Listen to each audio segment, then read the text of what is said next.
waliwo ekitagatta bulungi kano kawo obudde saidi eno jjajja yawezezza emyaka 10 kyokka ate ebifaananyi by'oli mu kulaba bineeno byawuunyisizza abantu ku intaneti yonna actually zaadde ennaku nga 4-5 emabega. Omuvubuka oyo modo mu Singapore yabadde celebratinga birthday ye ey'emyaka 6 nkikuddiremu amagezi gazze.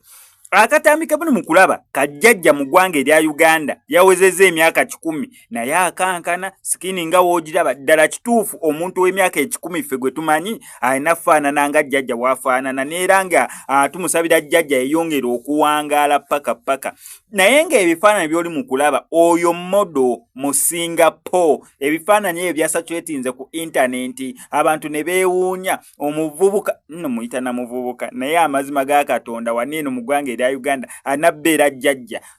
oyo ebifaananyi bimulaba modo mu Singapore mwana wattu yabadde celebratinga emyaka 6 bweddu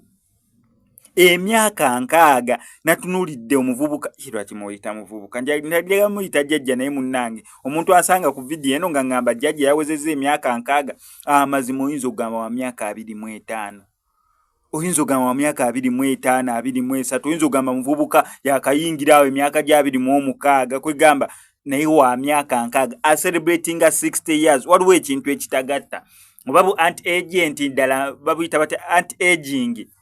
ddala nga bukola simanyi oba balya biki simanyi oba n'empiso gye yeekuba simanyi naye kyonna kyakozesa Mukama Katonda yamanyi naye ku myaka 6 sokulaba omuvubuka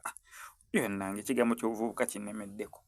ku myaka 6 labayo jjajja bw'afaanana ne jjajja ono mu ggwanga erya Uganda celebrating emyaka 10 olunaku olwaleero olabe that means ono abulayo emyaka 4 okwenkana jjajja atuuke ku myaka 10 wanaawereza emyaka 10 amazima gali nti ng'omuwanda ndowooza myaka nga 37 ng'omuwa myaka nga 37 oba sekyo ojja lowooza ayingidde emyaka 4